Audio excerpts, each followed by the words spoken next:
기다리는 영성이 있어야 합니다. 기다리는 것은 힘든 일입니다. 그러나 우리가 기다릴 수 있는 것은 하나님의 약속이 있기 때문에 기다릴 수 있습니다. 그러므로 기도하는 사람들에게 가장 중요한 것이 기도하면서 기다리는 영성입니다. 전도하시는 분도 기다려야 됩니다. 눈물을 흘리며 씨를 뿌리는 자는 기쁨으로 거둔다고 말씀하셨습니다. 기다릴 때에 기쁨이 온다는 것입니다. 그래서 신앙생활에서 가장 중요한 것이 기다리면서 인내하는 영성입니다. 역사적으로 하나님이 기름 부어 사용하신 사람들은 기도에 영성이 있는 사람들이었습니다. 기적이 일어났던 사람들은 골방에서 하나님과 양질의 시간을 보내는 영성의 습관이 있었습니다. 다니엘은 골방에서 창문을 열고 하루에 3번씩 기도를 했습니다. 하나님은 다니엘이 은밀하게 기도할 때에 계시를 주셨습니다. 오직 하나님과 홀로 교제할 때에 계시를 주신 것입니다. 마가복음 6장 46절에도 고요한 곳, 아무도 없는 곳에서 우리 주님은 기도하셨습니다. 무리를 작별한 후에 기도하러 산에 가시니라 말씀하셨습니다. 예수님은 제자들을 보내시고 기도하러 산으로 가셨습니다. 하나님과 함께 하시기 위해서입니다. 우리가 주님과 양질의 기도의 시간을 보내지 않는다면 주님으로부터 인도하심을 얻지 못할 것입니다. 그러므로 신앙생활은 한마디로 말한다면 기도하는 것이 신앙생활입니다. 기도의 영성을 계속 확대하여 가는 것이 신앙생활인 것입니다. 우리의 내면에 있는 마음은 2가지 경향이 있습니다. 에레미야가 말한 것처럼 에레미야 17장 9절에서 심히 부패한 것이 인간의 마음입니다. 반대로 잠언 4장 23절에 말씀하신 대로 생명의 근원이 되는 것도 인간의 마음입니다. 인간의 마음속에 천국과 지옥이 있다는 것이지 육과 영의 생각이 함께 담겨 있습니다. 이런 마음을 천국과 영의 마음으로 만드는 것이 기도의 영성입니다. 사실 마음에 먹은 대로 모든 것은 나오는 것이지요. 하나님의 사람들은 말씀을 먹어야 합니다. 기도를 먹어야 됩니다. 은혜를 먹어야 됩니다. 그러나 세상의 육신의 정욕의 잡초를 먹으면 말씀의 기운을 가로막는 것입니다. 오늘 본문은 예수님의 하루 일과를 말씀하시는 내용입니다. 그 일과의 가장 중요한 것이 기도로 시작하시는 것입니다. 예수님도 하루를 기도로 시작하셨다면 오늘 우리도 기도로 하루를 시작하는 영성이 있어야 하는 것입니다. 본문은 말씀하십니다. 새벽 아직도 밝기 전에 예수께서 일어나다가 한적한 곳으로 가서 거기서 기도하시더니 우리 주님은 일생의 많은 날들을 영성을 가꾸시기 위하여 시간과 장소를 사용하셨습니다. 그러면 예수님은 영성을 가꾸기 위하여 하신 일이 무엇이겠습니까? 첫째는 예수님은 거룩한 습관을 따랐습니다. 좋은 습관을 가진 사람은 복 있는 사람입니다. 아침에 양궁장을 가면, 활 쏘는 곳에 가면 많은 분들이 운동으로 하루의 일과를 시작합니다. 건강을 위하여 좋은 습관을 가진 분들이 많습니다. 그런데 어떤 분은 나쁜 습관을 가지고 있습니다. 일어나자마자 담배 한 대를 피우는 것입니다. 그러면서 보약이나 영양제를 먹으면 무슨 소용이 있겠습니까? 건강을 지키는데 잘못된 습관입니다. 예수님은 습관을 쫓아서 감람산으로 가셔서 하나님을 만나셨습니다. 본문은 영성 관리를 하시는 예수님의 모습을 새벽 오히려 미명에 예수께서 일어나다가 한적한 곳으로 가사 거기서 기도하시더니라고 말씀하고 있습니다. 예수님의 습관을 따라서 기도하는 영성이 있었습니다. 예수님께서 십자가의 위기에서도 십자가신 이유는 새벽에 하나님과 만나 기도로 영성의 관리를 하시는 데 있습니다. 한 번의 승리로 끝나는 것이 아니고 계속해서 승리하는 비결이 기도의 영성입니다. 성경은 말씀하십니다. 오직 여호와를 앙망하는 자는 새 힘을 얻으리니 독수리에 날개치며 올라감 같을 것이요 다른 박질하여도 곤비하지 아니하겠고 걸어가도 피곤치 아니하리로다. 이사야서 40장 31절의 말씀입니다. 새 힘을 얻는 비결, 하나님을 앙망하면서 기도하는 영성입니다. 그때 우리에게 능력을 부여주실 것이고 주님은 하나님을 만나는 일을 습관처럼 하셨다는 것입니다.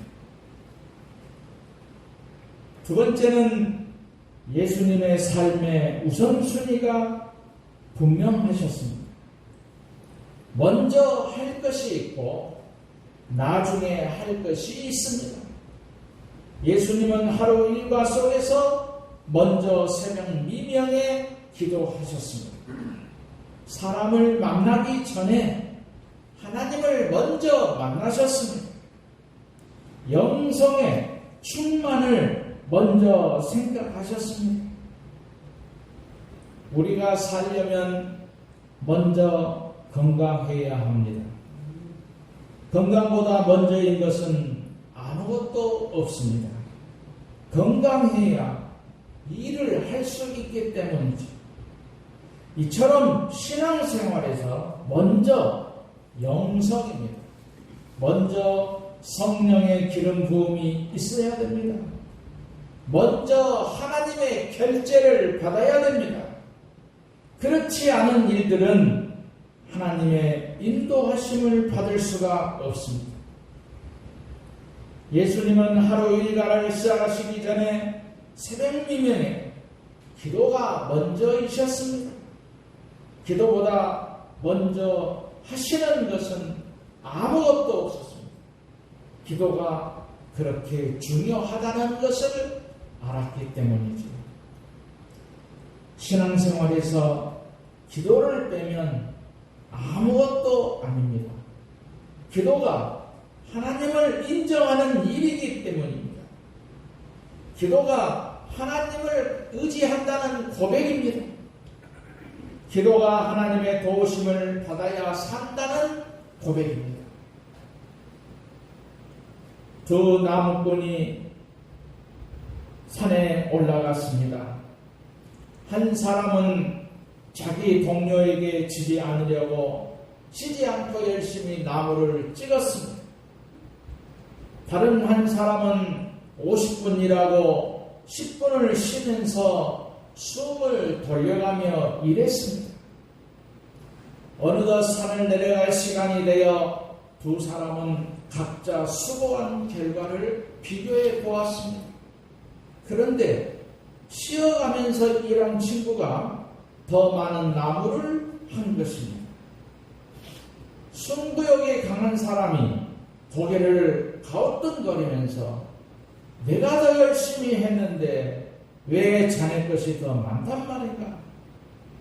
그러자 하는 말이 나는 10분씩 쉴 때마다 도끼날을 갈았다네 라고 했습니다.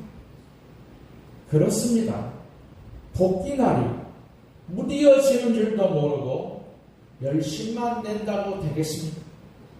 아무리 바쁘다고 해도 영적인 도끼날을 시퍼렇게 가는 기도의 시간을 가져야 되는 것입니다. 그것이 우선순위가 되어야 되는 것이고 신앙의 우선순위가 분명한 사람을 하나님은 축복하시는 것입니다. 세 번째로 예수님은 고독한 시간을 자주 가졌습니다. 우리는 너무나 바쁘게 사는 것 같습니다. 내가 지금 하나님과 나 사이에 얼마나 멀어졌는지를 생각하지 못하고 살아가고 있습니다. 정말 무엇 때문에 바쁘게 사는 것입니까? 예수님은 일을 하시기 전에 먼저 생각할 시간을 가지셨고 한적한 곳을 찾아 기도하시고 생각할 여유를 가지셨습니다. 하나님의 사람은 광야의 고독에서 만들어지는 것입니다. 모세가 나이 40세가 되었을 때에 세상적으로는 모든 것이 다 갖추어졌다고 생각했습니다. 그는 스스로 체력과 그리고 지력과 지도력을 겸비했다고 확신했지만은 하나님은 그때 모세를 부르지 않으셨습니다. 하나님은 자기 과신에 빠져있는 모세를 광야로 보내셨습니다. 미디안 광야에서 40년을 훈련받게 하셨습니다. 공주의 아들에서 하나님의 사람이라는 칭호를 얻기까지 40년의 광야 생활을 거쳤습니다. 고독은 육의 사람이 영의 사람으로 변하는 것입니다. 고독은 공주의 아들이 하나님의 사람으로 변화되는 것입니다. 고독은 육신을 의지했던 사람이 하나님을 의지하는 사람으로 변화되는 것입니다. 현대 선교의 아버지라 불리는 윌리엄 캐리가 인도 선교의 아버지로 수많은 언어로 성경을 번역했습니다. 그는 이렇게 간증하고 있습니다. 나는 42년 사역하는 동안 나를 위해서 골방에 들어가 소리 없이 초지일간 기도한 우리 누님의 중보 기도가 이런 선교의 업적을 이루게 한 것이다. 그렇게 말을 했습니다. 윌리엄 캐리의 누나는 영국에 있었는데 몸이 전신마비였습니다. 그런 누나가 영국의 한 골방에서 기도할 때에 열방을 움직이는 기도가 되었다는 것입니다. 언젠가 제가 차를 타고 가면서 기도했습니다. 그때 하나님은 저에게 음성을 들려주셨지요. 저는 그때 참으로 뜨거운 성령의 은혜를 느꼈습니다.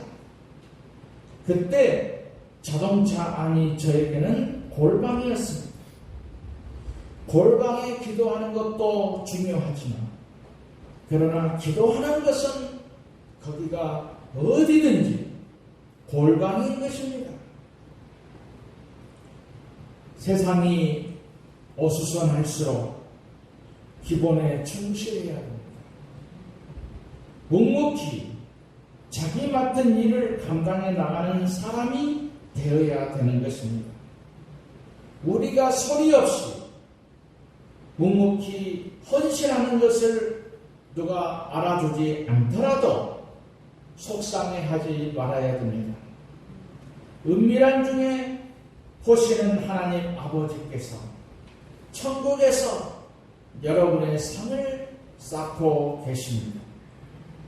우리는 개인 기도의 영성이 충만해야 됩니다. 나름의 지기 쉬운 무더운 여름에 속담에 일찍이 일어나는 새는 벌레를 잡는다라고 했습니다. 다시 개인의 기도로 영성이 충만해지시기를 주님의 이름으로 축원드립니다.